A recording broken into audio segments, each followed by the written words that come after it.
বর্ষা হয়তো পলিটিক্স করবেই টুডে আর টুমরো দেখেন, কারণ সে নেত্রী হিসাবে ভালো, তার অ্যাডমিনিস্ট্রেশন ভালো। মানে সকালে দাঁড়ায় একদম বিকাল পর্যন্ত দাঁড়ায়, নিজের হাতে সাহায্য করে। ধৈর্য আছে, দেশ সেবা করার মতো ধৈর্য আছে তার ভিতরে। আমরা তো ওরকম পলিটিক্স করি নাই রে ভাই। তা আমি যদি আমাকে ঠিক রাখি তাহলে আমাকে দেশ ত্যাগ করতে হবে কেন?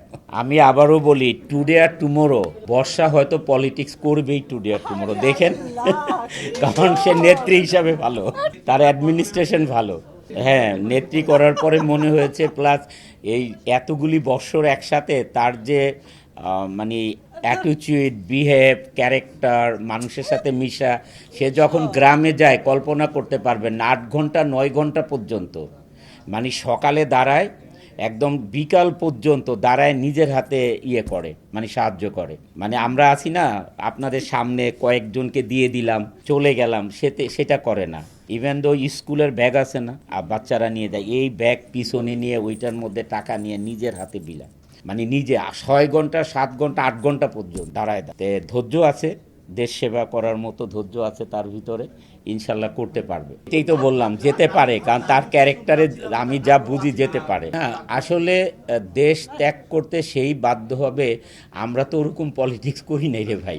আমরা তো সবসময় নিরপেক্ষ, আমরা ভালোর দিকে ছিলাম। তা আমরা কখনোই ওই ধরনের পলিটিক্স, যদি কোনো না কোনো দল সাথে তো অংশগ্রহণ করেই পলিটিক্স করতে হয়।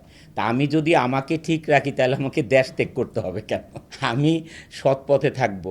যখন নেত্রীদা লিডার দেখবেন তখন দেখবেন এত জোরে কথা আমি পুরো সিনেমাতেই বলিনি, মানে ঘটনাটা পুরো উল্টে যাবে যখন সিনেমা হলে যাবেন এই আর কি। না আসলে ও মজা করে বলে, সবসময় বলে শুরু থেকেই, যখন থেকে নেত্রীর সিনেমার গল্প লিখে।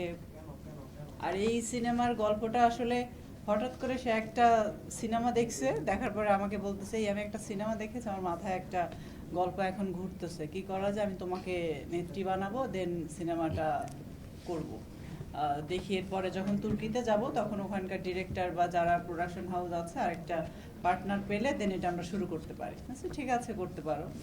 তো আসলে এটা মজা করেই বলে। তবে এটার শুটিংয়ে আসলে অনেক রকম, মানে কি বলবো, বুঝেন তো যে উনি আমার বডিগার্ড, তো সেই হিসাবে বডিগার্ড আমি ম্যাডাম আমার ম্যাডাম